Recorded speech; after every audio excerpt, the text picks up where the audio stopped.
जय गुरुदेव। आप देख रहे हैं जय गुरुदेव चैनल नदवई। आपसे नम्र निवेदन है कि आप यदि चैनल को पहली बार देख रहे हो तो सब्सक्राइब अवश्य करें, लाइक करें, बेल दबाएं, शेयर भी करें। जय गुरुदेव।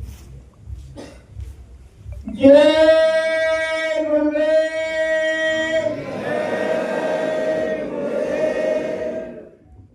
परम पूज्य गुरु महाराज के चरणों में कोटि कोटि बार नमन।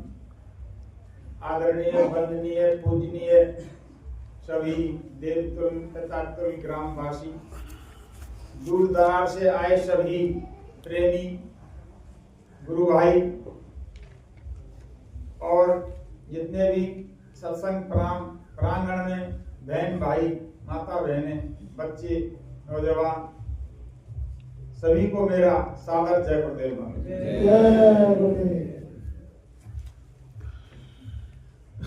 सत्संग सुनाने के अधिकारी महापुरुष होते हैं, मालिक के दरबारी होते हैं। जब कष्ट जीवों को ज्यादा होता है तो स्वयं खुद चल करके आते हैं और आए हैं। तो सत्संग सुनाने के अधिकारी तो कुल मालिक होते हैं। गुरु महाराज ने अपने मुखारबिंद से अमृत वचनों में कहा कि सत्संग 4 प्रकार के होते हैं। एक आम सत्संग होता है, एक खास सत्संग होता है, एक निसत्संग होता है और एक सीने वसीने होता है। जब रूह और गुरु की आज्ञा पाकर बताए रास्ते से निकलकर जब रूहानी सफर करती है और जितने लोक मंडल में होकर गुजरती है और कहां कहां पर रुकाव होता है और कुल मालिक साथ रहते हैं और अपने साधक जीवात्मा को साथ ले जाते हैं। जो जो रास्ते मिलते हैं, जो नजारे वहां देखते हैं, ये चारों सत्संगों के अंतर आते हैं। तो इन रहस्य को समझाने का अधिकार गुरु महाराज को है, कुल मालिक को। संत महापुरुष सत्संग देने के अधिकारी होते हैं। एक तो ये जो मालिक की अंश जिसके सहारे ये चल रहा है, ये मौजूद है, ये सत्य है। और एक वह मालिक सत्य है। तो सत्य असत्य के रहस्य को समझाने के, जानने के अधिकारी और सत्य देश को ले जाने के अधिकारी ये होते हैं। तो सत्संग सुनाने के अधिकारी संत महापुरुष होते हैं। वे संत सत्य पुरुष मालिक के दरबारी होते हैं। क्षण क्षण में आते जाते रहते हैं। सारा सृष्टि का भेद को अनामी मालिक को देते रहते हैं और उनका दिव्य नेत्र ज्ञान चक्षु खुला रहता है। बहुत साल पहले का, भविष्य, भूत, तीनों कालों का और उनको ज्ञान होता है क्या हुआ है, क्या हो रहा है, क्या होगा। तो सारा नजारा उनको मालूम होता है। तो सत्संग सुनाने के अधिकारी महापुरुष। ऐसे समय में और मालिक की दया, गुरु महाराज ने कहा कि जब मैं ऊपर से तुमको याद करता हूं तो तुम ऐसे कार्यक्रमों में और शरीक होते हो। अगर मैं 1 मिनट सेकंड दया देना बंद कर दूं तो आप एक कदम नहीं चल सकते। तो आज कितनी असीम दया है। और गुरु महाराज ने फरमाया संगत मेरा ही स्वरूप है। जब मैं इतनी दूर, एक ऐसा समय आएगा मैं आपसे बहुत दूर चला जाऊंगा। उस समय 2 जगह मेरी दया मेहर काम करेगी और मैं मिलूंगा। संगत गुरु महाराज का स्वरूप, संगत की सेवा गुरु महाराज की सेवा, संगत का आदेश गुरु महाराज का आदेश। और जब आप साधन भजन में बैठेंगे, जो रास्ता मैंने आपको दिया है, मैं घाट पर मिलूंगा, मिल रहे हैं और संगत में गुरु महाराज दया दे रहे हैं। संगत तो आज संगत का आदेश हुआ है और आज 2 मेहरबानी है। गुरु महाराज का तो आदेश है ही, लेकिन थोड़ा इशारा जो हमारे संसारी जो संबंध हैं यहाँ पर जाति पाति के और जो घर गृहस्थ के तो ये जो आज शर्मा जी हैं, ये हमारे और सांसारिक रिश्ते से और कुलगुरु भी हैं। तो आज दो दया की धारें हैं। तो मंच पे बैठने के अधिकारी हम नहीं हैं, क्योंकि इस पे तो वह बैठ सकता है जिसका त्रिकालदर्शी दिव्य नेत्र खुला हो, वह अधिकारी इस पे बैठ सकता है। और आदेश वाय हमारे लिए स्वीकार है, लेकिन मर्यादा को रखते कायम। और गुरु महाराज के सेवादार हैं हम, तो बैठने के अधिकारी नहीं है। तो जब तक इनसे प्रेम नहीं होगा, जब तक हमारी जो रूहानी मंजिल है, जो घर पहुंचने की मंजिल है, मनुष्य शरीर पाने के जो अधिकारी हैं और हमको अपने घर जाना है, जब तक इनसे प्रेम नहीं होगा, जब तक ये खुश नहीं होंगे, अपनी दया की धार नहीं देंगे, जब तक हमारा काम नहीं होगा। अब इनको कैसे खुश करना है, कैसे इनसे दया लेनी है? तो दया का उल्टा करो। जिस प्रकार सोर ठा को दुआ को उल्टा करते हैं, सोर ठा हो जाता है, सोर ठा का उल्टा करते हैं तो वो दुआ बन जाता है। तो दया का जब याद करेंगे हम, तो वे दया की धार छोड़ेंगे। जिस तरह हमने गुरु जी का, शर्मा जी का ध्यान किया, आदेश गया और ध्यान आया, शर्मा जी का स्वरूप भी हमारे सामने आया, आवाज भी आई। तो इसी तरह जब हम इनको याद करेंगे, गुरु महाराज ने कहा कि साधन भजन में जब बैठो तो आप पांचों रूपों को और गुरु के रूप को याद करो, और वे दरवाजा खटखटाएंगे, हम तो वे सुनेंगे और अपनी दया की धार हमारे ऊपर छोड़ देंगे। तो आज असीम दया और ये सुनहरा अवसर, संगत के दर्शन हुए और संगत का आदेश हुआ। तो सत्संग समाने के अधिकारी महापुरुष होते हैं। जब मालिक ने फरमाया कि इतनी दूर में चला जाऊंगा, तुम चाहकर भी मुझसे नहीं मिलेंगे, ऐसे समय में आप मेरे संदेश को घर घर पहुंचाना। भक्ति का मतलब है गुरु आदेश का पालन, और चाहे वो रेन में हो, चाहे सेन में हो, और चाहे बहन में हो। मेरे संदेश को, शाकाहार के संदेश को और सतयुग आगमन के संदेश को आप घर घर पहुंचाना। कोई भी जगह ऐसी नहीं रहे, शहर मोहल्ला झुग्गी झोपड़ी गांव ढाणी, कोई ये नहीं कहे कि मेरे बाबा जय गुरुदेव का संदेश नहीं सुना। वरना भक्त रहते मेरी अपने विचारों को बदल देता, अपना खान पान बदल देता और मेरी शाकाहारी हो जाता, कोई ये नहीं कहे। और मासिक सत्संग करना, साप्ताहिक सत्संग करना, और दुनिया के नाते रिश्तेदार सब यार दोस्तों के खत्म हो जाए संबंध, लेकिन गुरु भाइयों का संबंध कभी नहीं टूटना चाहिए। ये यहाँ भी रहेगा और ये वहां भी रहेगा। जब तुम मेरे आदेश का पालन करेंगे और आप मेरे वचनों की माला अंतःकरण में धारण कर लेना, काल की प्रबल धार तुम पर कोई असर नहीं करेगी और तुम अपने रास्ते पर निडर होकर चलते रहेंगे। और जो तुम शाकाहार की सेवा करेंगे, मेरे वचनों का संदेश जन जन तक पहुंचाएंगे, सत्संगी भाइयों को जो सोए हुए हैं, जो भूले हुए हैं, जो रास्ता भूल गए हैं, भटक गए हैं, उनको मेरा संदेश सुनाएंगे, उनको जागृत करेंगे। तो वह सेवा तुम्हारी भजन में जोड़ दी जाएगी। ऐसा भयानक समय आएगा कि उस समय तुम भजन नहीं करेंगे, तो ये जो सेवा तुम करेंगे वह सेवा तुम्हारी भजन में जोड़ दी जाएगी। गुरु महाराज के आदेश। अब इनको खुश कैसे करें? तो दो ही रास्ते हैं भाई। बाप को कमाऊ बेटा ज्यादा प्यारा होता है, ये तो हमारी सांसारिक बात है। तो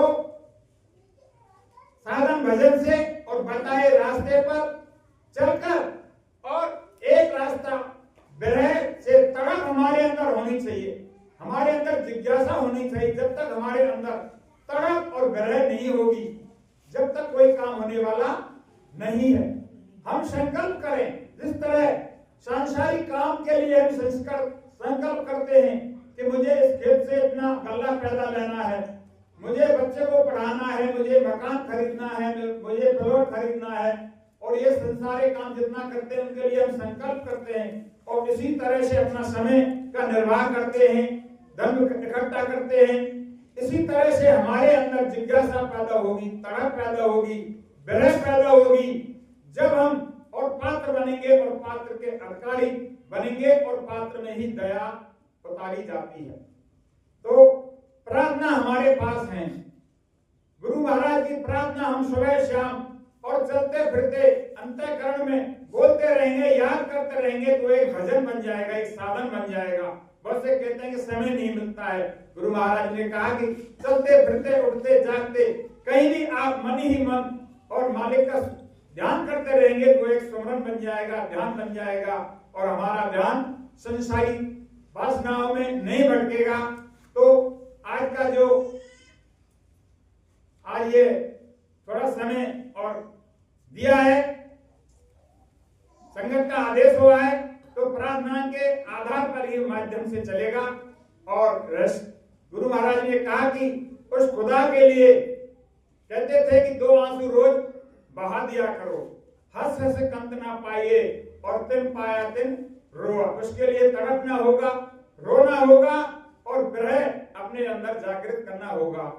तो प्रार्थनाओं के माध्यम से और मालिक के जो संगत के माध्यम से और गुरु महाराज के मुखारबिंद से जो शब्द सुने हैं, उन्हीं का सारांश मैं आपके सामने पेश कर रहा हूं। जब महान पुरुष आए, गुरु महाराज ने कई बार अपने मुखारबिंद से और फरमाया है, तो सूरत और स्वामी का संवाद मालिक ने सुनाया है। तो सूरत और गुरु महाराज से महान पुरुष से प्रार्थना कर रही है, किस प्रकार से, तो प्रार्थना के माध्यम से मैं आपको सुना। तेरे दरबार में स्वामी बड़ी आशा से आई हूँ, ये विनती जो हमारी है सुनाने तुमको आई हूँ। तेरे दरबार में भगवान बड़ी आशा से आई हूँ, ये विनती जो हमारी है सुनाने तुमको आई हूँ। न सेवा है न साधन है, न शक्ति है न भक्ति है। न सेवा है न साधन है, न शक्ति है न भक्ति है। ये रोना अपना लेकर मैं सुनाने तुमको आई हूँ। तेरे दरबार में स्वामी बड़ी आशा से आई हूँ, ये विनती जो हमारी है सुनाने तुमको आई हूँ। सुना जब तेरे भक्तों की किनंगे पैर दाते हो, सुना जब तेरे भक्तों की किनंगे पैर दाते हो। ये रोना अपना लेकर मैं सुनाने तुमको आई हूँ। तेरे दरबार में भगवान बड़ी आशा से आई हूँ, ये विनती जो हमारी है सुनाने तुमको आई हूँ। कहीं तन दुल कहीं पर देर छूटे थे मगर भगवान, कहीं तन दुल कहीं पर देर छूटे थे मगर भगवान। यहाँ तो इसने लेकर मैं रिझाने तुमको आई हूँ। तेरे दरबार में स्वामी बड़ी आशा से आई हूँ। पथ दिखो भूल मत जाना कि तुम पतितों के ही पावन हो। पथ दिखो भूल मत जानो कि तुम पतितों के ही पावन हो।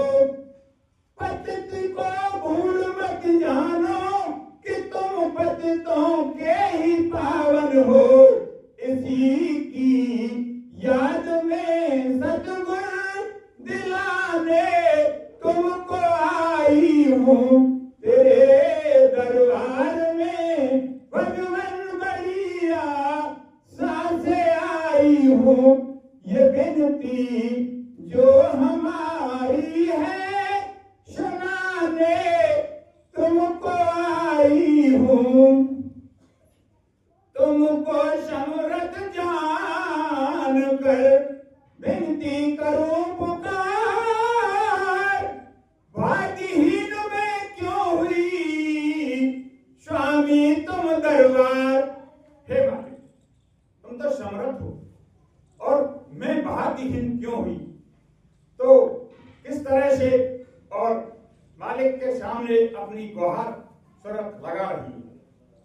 अब शरत पूछे स्वामी से, भेद कहो तुम अपना मोसे। देश तुम्हारा कितनी दूर, खोजे शरत न पावे मूर। हे स्वामी, आप अपना सब भेद हमें समझाइए।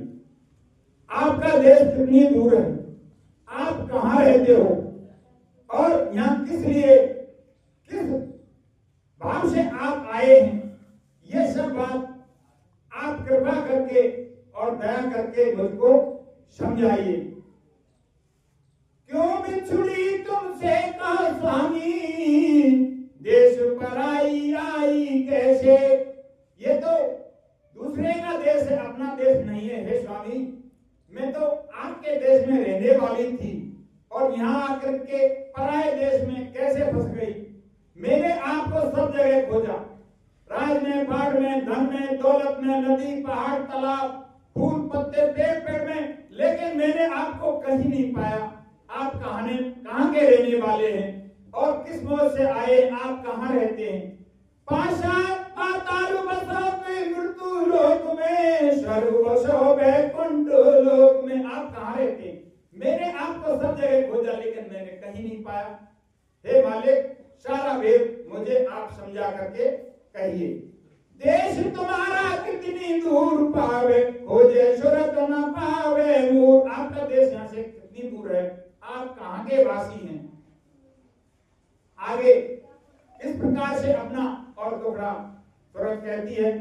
तन मन संग परी में कब से, दुख पाए बहुत तक में जब से। हे स्वामी, ये इस मन को मैंने अपना कैसे मान लिया, ये तो मेरा नहीं था और ये जब से मेरे साथ लगा इसने कितना दुख दिया और मुझे नाना प्रकार के कष्ट भोगती हूँ और नाना प्रकार के अपराध और गलत कष्ट काम करवाता है और मुझे इसकी सजा नरकों में मारी जाती हूँ। और माँ, कितने समय और कितना वक्त मुझको बीता और ये मन मेरा कब से मैंने इसको माना और ये सारा रहस्य मुझको समझाइए। अब तुम आए मोई चितावनो, रूप धरा तुम अजमन भावन। हे स्वामी, अब आप इतने समय में आए और इतना मनमोहक रूप आपने रखा, ये सारा भेद मुझे समझाइए। तो सब बड़े विरह के साथ, बड़ी तरफ के साथ, बड़ी विनती के साथ और अपनी दुखड़ा, अपनी कहानी और मालिक के सामने और रूह आत्मा कहती है। मैं दासी तुम चरण निहारे, भेद देओ सब अपने सारे। हे स्वामी, मैं तुम्हारे चरणों की दासी हूँ, तुम्हारे चरणों की ओर मेरा सारा आसरा है। मैं निवेदन करके मैं आपसे गुहार लगा रही हूँ कि अब की बार मुझे इस मृत्यु लोक से इस दूसरे काम करूंगी, तुम्हारे गीत गाऊंगी और खुद जगूंगी और जगत को भी जगाती चलूंगी। हे स्वामी, दया करके आप और अब की बार अपनी नजर में से और हमको अपने साथ ले चलो। तो एक प्रार्थना के माध्यम से और किस प्रकार सूरत मालिक के चरणों में गुहार लगा रही हूं। माफ कर दो दयालु मेरी सब खता, माफ कर दो दयालु मेरी सब खता।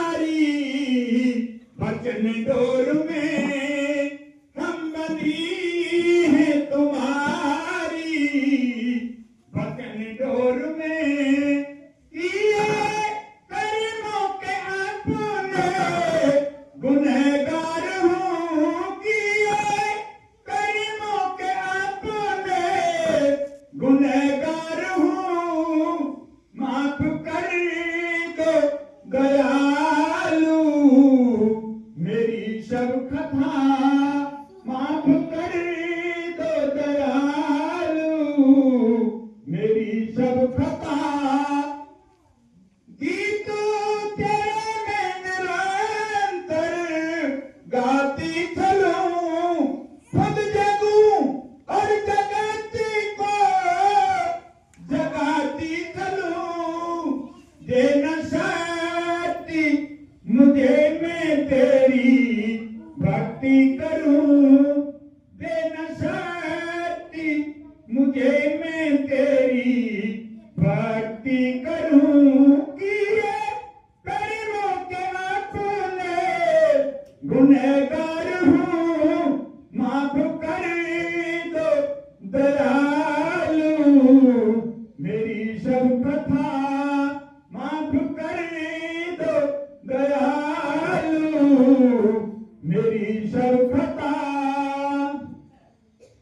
यहाँ रहते रहते बीता हमको कितना समय, यहाँ रहते रहते बीता हमको कितना समय, अब आए हो सतगुरु लेंगे हमें, अब आए हो सतगुरु लेंगे हमें, कर्ज के तो ना लिया के तो ना दिया, ये संसारी कर्ज नहीं, रुपए पैसे का नहीं। गुरु महाराज कहते थे कि जब कलयुग जाएगा तो अपना कर्जा मांगेगा। कलयुग का कर्जा क्या है? झूठ लो, लूट लो, बेईमानी लो, चोरी चमारी, धोखेबाजी, ये सब जो फंसे हुए हैं हम इसमें, तो ये सब कलयुग का कर्म कर्जा है। और जब मांगेगा थपाड़ा देगा और उधर से सतयुग आएगा तो टक्कर होगी और बहुत से कितना विनाश होगा, ये सब मालिक ने हमको बातें सब समझाई हैं। कर्ज के तो ना लिया के तो ना दिया, सब चुका दीजिए स्वामी, कर्जदार हूँ, माफ कर दो दयालु मेरी सब खता। कितने दिनों की खताबार हूँ, माफ कर दो दयालु मेरी सब खता। इतनी प्रार्थना करती है और अपनी दोहरा गुहार लगाती है विनम्रता के साथ, बड़ी विनय के साथ। ये तो दयालु है, इतनी देर कब लगाते हैं, ये तो पिघल जाते हैं, इनका हृदय कोमल होता है। तो मालिक को दया आई और फिर इस प्रकार और सूरत को समझाते हैं। सुनो सूरत अब सब तुम खोले, सुनो सूरत अब सब तुम खोले, जो तू पूछे वेद हमारा, सभी कहूँ अब कर विस्तारा। जो तू वेद जानना ही चाहती है तो मैं अब सब विस्तार से तुझे बताता हूँ। मैं ही कहूँ तो कहने में आवे, मेरा वेद कोई नहीं पावे। यहाँ गुरु महाराज के आश्रम की डूंगला मेवाड़ का क्षेत्र, जिला चित्तौड़गढ़, डूंगला स्वयं तहसील, जहाँ पर ये गुरु महाराज का छोटा सा आश्रम। जान सकता है तो कुल मालिक और अपना किस तरह से वेद को समझाते हैं। इधर हमारे सेवादार भाई भोजन पानी व्यवस्था में सेवाएं देते हुए मैंने अगम की रचना की, उसके बाद अलग की रचना की और फिर सतलोक की रचना की। जय गुरुदेव। हमारे सेवा प्रेमी समय भोजन प्रसादी में सेवा देते हुए आप देख रहे हैं इधर।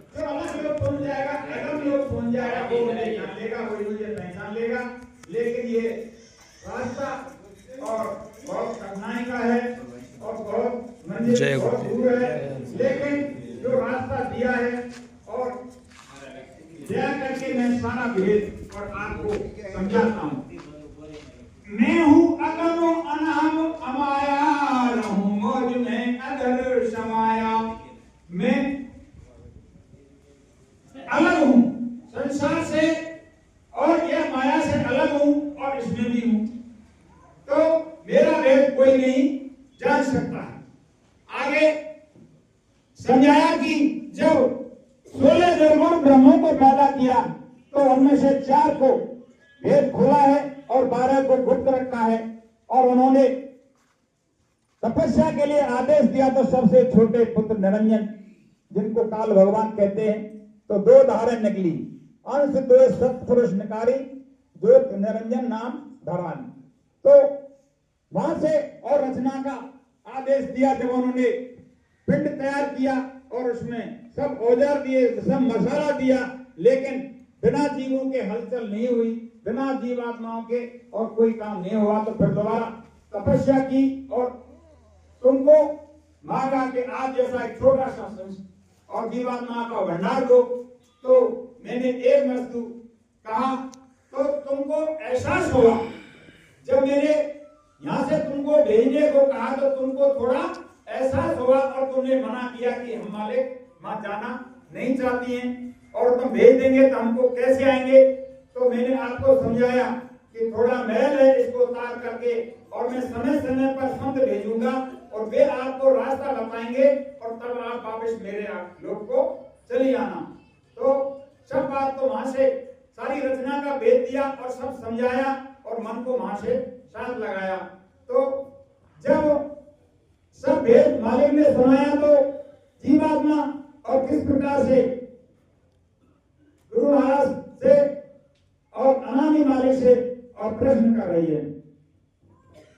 काहे कुंभे जीव देश रे सुनो सती गुरु बोरे। हे स्वामी, जब तुमको मालूम था कि काल फंसाएगा, इस तरह से रचना करेगा, इतना दुख देगा, तो तुमने हमको इस काल माया के देश में क्यों भेजा। तो एक प्रार्थना के माध्यम से और शरद इस प्रकार गुहार कर रही है, तो आप बड़े ध्यान से सुने। काहे कुंभे जीव देश रे सुनो सतगुरु मोरे। काहे कुंभे जीव देश हम तेरे चरण की दासी, हम तेरे चरण की दासी, जित जाए बन जाए रे सुनो सतगुरु मोरे। काहे कुंभे जीव देश रे सुनो सतगुरु मोरे। हम तेरे बागन की चिड़िया गुरु हो तो उड़ जाए रे सुनो स्वामी मोरे। काहे कुंभे जीव देश रे सुनो स्वामी मोरे। काहे कुंभे जीव देश हम तेरे फिर कल की गैया, जित बांधे बन जाए रे सुनो सतगुरु मोरे। काहे कुंभे जीव देश रे सुनो बाबुल मोरे। काहे कुंभे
है और मालिक सब वेद को समझाते हैं। तो ये रचना का बहुत बड़ा और विषय है और बहुत सत्संग के वचन मालिक ने हमको फरमाए।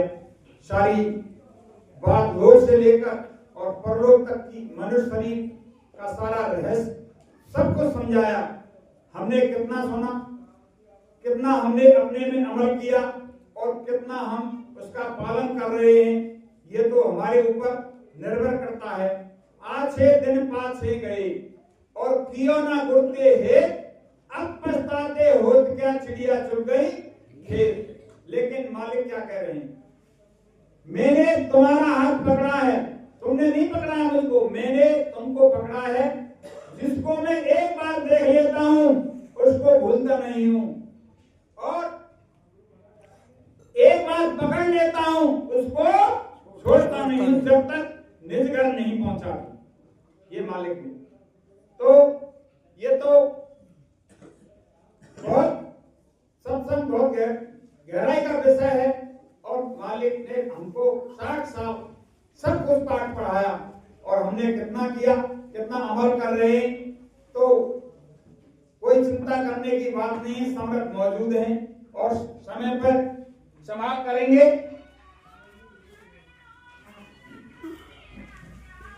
अब थोड़ा जो गुरु महाराज ने हमारे लिए रास्ते बतलाए और समय के लिए गुरु महाराज ने हमको आगाह किया, थोड़ा उस पर विचार करें। तो गुरु महाराज ने सबसे पहले फरमाया कि मैं दिन को चला जाऊंगा कि तुम चाहकर भी नहीं मिल सकोगे। तो वह समय अब चल रहा है, क्योंकि अपना खेल हो चुका है। तो वह समय कब आएगा, यह विचार करने की बात है। वह समय अब चल रहा है। 1966 में गुरु महाराज ने और इलाहाबाद में मन से कहा, बच्चों मैं परिवर्तन करने आया हूं और परिवर्तन करके जाऊंगा। कोई गोली बंदूक बारूद नहीं जो मुझको मार दे। ऐसे तो महात्मा गांधी थे, वे धोखा खा गए, वे और राजनायक थे, इसलिए मुझे कोई मारने वाला नहीं है। और जो राजनेता है वे ही मुझसे टकरा कर हार गए हैं। तो आप कोई चिंता नहीं करें, मैं परिवर्तन करने आया हूं, परिवर्तन करके जाऊंगा और मेरा काम करने से मुझे कोई रोक नहीं सकता और मेरा काम और कोई नहीं कर सकता। उसके बाद 1971 में गुरु महाराज फरमा रहे हैं अपने मुखारबिंद से सत्संग मंच से कि जो हरिजन होता है वह दिन भर सफाई करता है। कोई कितना भी गंदगी कचरा पटके डाले, लेकिन उसका काम सफाई करने का है, उसको गंदगी से कोई इतराज नहीं है। तो मैं भी हरिजन हूं, जब तक तुम्हारी आत्मा को निज घर नहीं पहुंचा दूंगा, जब तक तुम्हारे कर्म कर्जों की सफाई में करता रहूंगा। ये गुरु महाराज ने 1971 में कहा। और मंदाकिनी नदी पर गुरु महाराज ने प्रोग्राम किया सत्संग का और वहां गंगा में घुस करके और शपथ ली सब सत्संगी प्रेमियों के छोटा समूह था जो कि जब तक भारत में एक एक गौओं का कटना बंद नहीं हो जाएगा तब तक मैं गंगा स्नान नहीं करूंगा। गुरु महाराज ने प्रतिज्ञा। उसके बाद 1972 में और सोनपुर से बिहार से गुरु महाराज ने एक शोभा यात्रा निकाली, उसमें 50,000 साइकिलें थी दिल्ली तक। तो उसमें गुरु महाराज संदेश दे रहे हैं कि बच्चों, अब का जो भारत पाकिस्तान का युद्ध होगा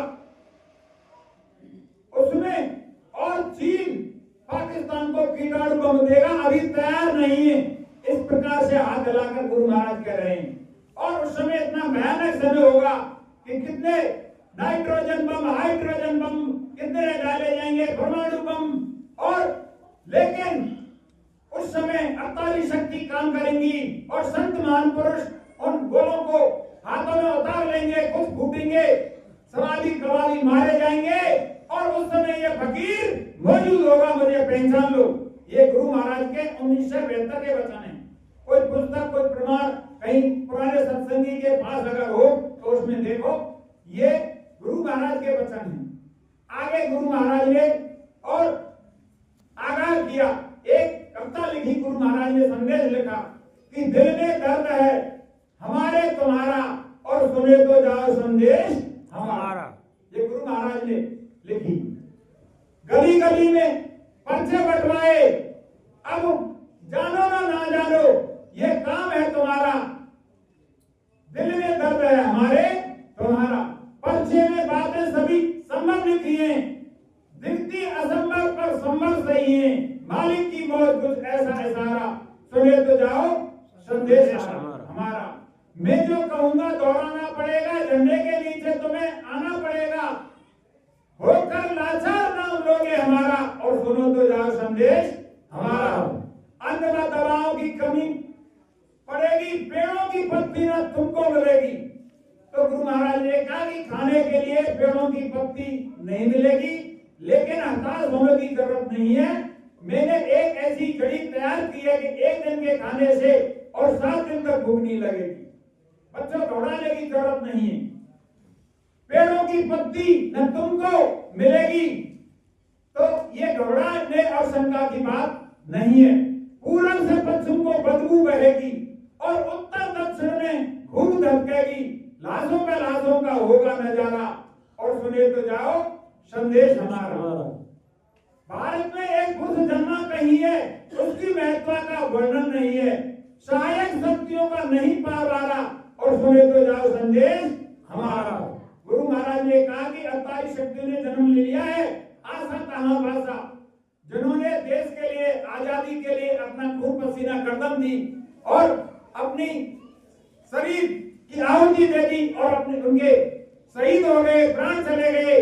वे वापस पुनर्जन्म में और मनुष्य शरीर में आ गए हैं और वे आत्माएं दोबारा से काम करेंगी और हिमालय की तलहटी में मौजूद हैं और उन महान आत्माओं ने जगह जगह उत्तर प्रदेश, राजस्थान, बिहार सब जगह जन्म ले लिया है और समय आने पर वे काम करेंगी और हिमालय की तलहटी में मौजूद हैं। केवल आदेश की प्रतीक्षा कर रहे हैं, उनको आदेश दे दिया जाए और हम अपना काम शुरू कर दें, लेकिन अभी उनको रोक रखा है। अरब और इजराइल लड़ेगा, गुरु महाराज ने बेहतर में कहा। और अब देखो टीवी अखबार में देखते हैं किस प्रकार और वहां विनाश हो रहा है।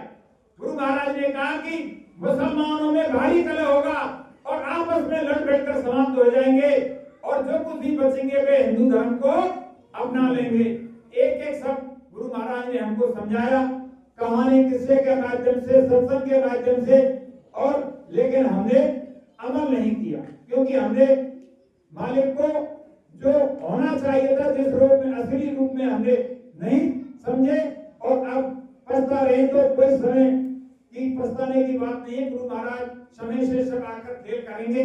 गुरु महाराज ने कहा कि राम ने समय का इंतजार किया, कृष्ण ने समय का इंतजार किया और मैं भी समय का इंतजार कर रहा हूँ। बच्चों, समय से पहले कोई काम नहीं होता है। अगर बच्चा माँ के पेट से समय से पहले आ जाए तो बच्चा को और चच्चा को दोनों को खतरा होता है। अगर समय से पहले फसल काट दी जाए तो ना अनाज होगा ना भूसा होगा, कुछ भी नहीं होगा। तो समय की बात, समय को परखे ज्ञानी और काउ समय पे धूप, काउ पे बरसे पानी, समय बनो बलवान और भीलन लूटी गोप का कोई अर्जुन कोई वान। समय की बात और काल समय पे दिन बढ़े तो काल समय पे रात। तो गुरु महाराज ने और फिर उसके बाद एक अभियान चला नसबंदी का और गौकसी का। तो गुरु महाराज ने बहुत प्रचार करवाया, संगतें आई और गांव-गांव में लिखाई हुई, प्रचार हुआ। और 1973 में और 74 में हमारे भी गांव में लोग लिखने वाले आए।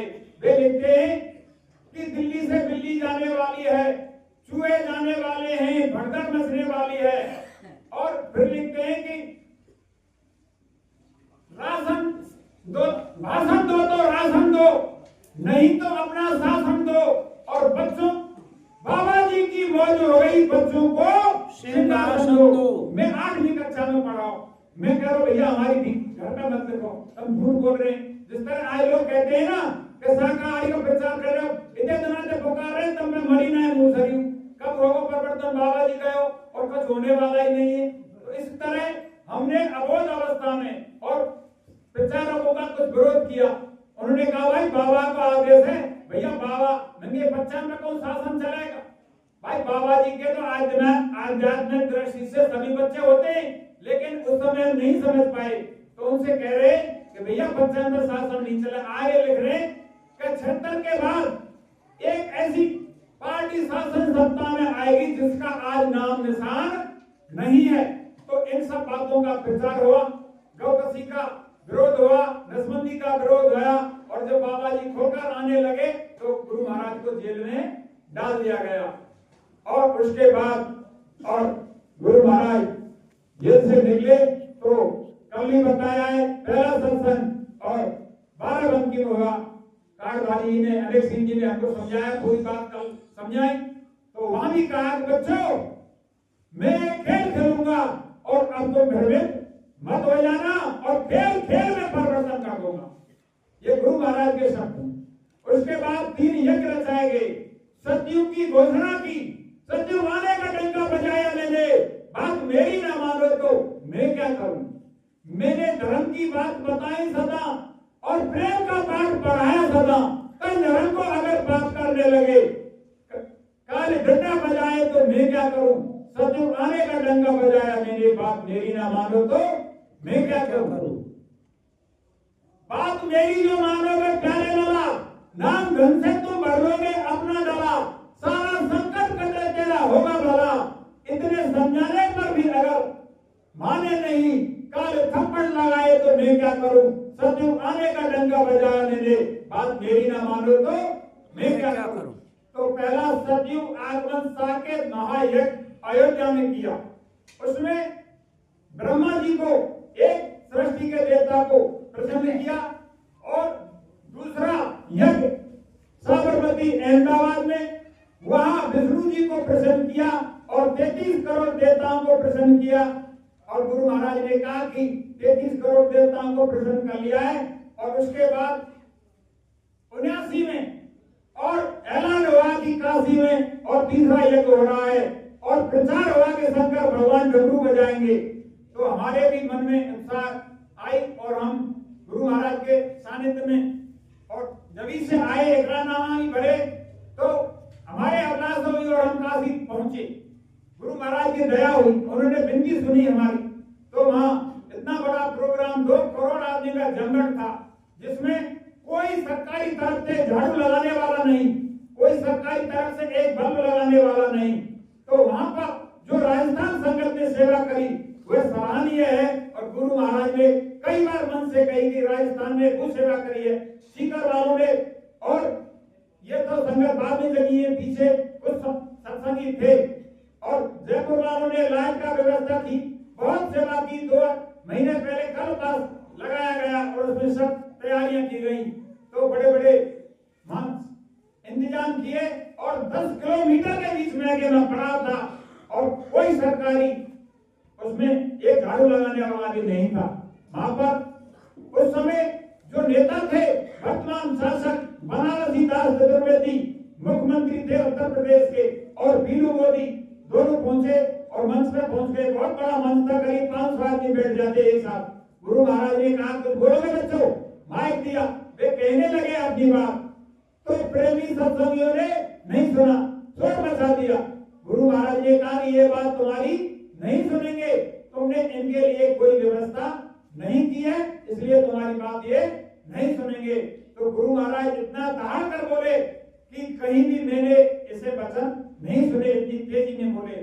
गुरु महाराज ने कहा कि जितने तुमने इन किसानों का और गरीब लोगों की कमाई का पैसा विदेशों में जमा किया है, उसको तुम नहीं भोग पाएंगे।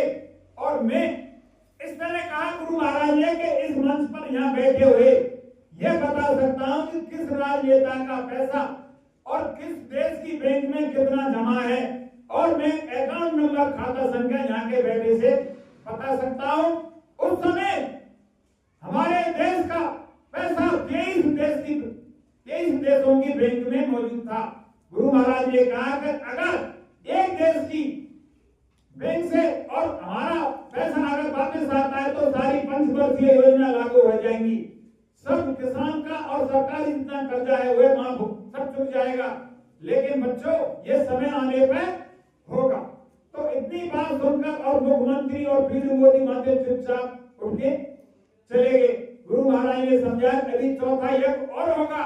बच्चों 33 करोड़ देवता और तीनों ब्रह्मा विष्णु महादेव ये प्रसन्न हो गए हैं और मुझे बोला, शंकर महादेव ने स्वप्न दिया है कि बोलो महाराज मेरे लिए क्या आदेश है। तो मैंने कहा है कि अभी थोड़ा रुको और मुझे जीवों को और समझा लेने दो, अभी समय दो।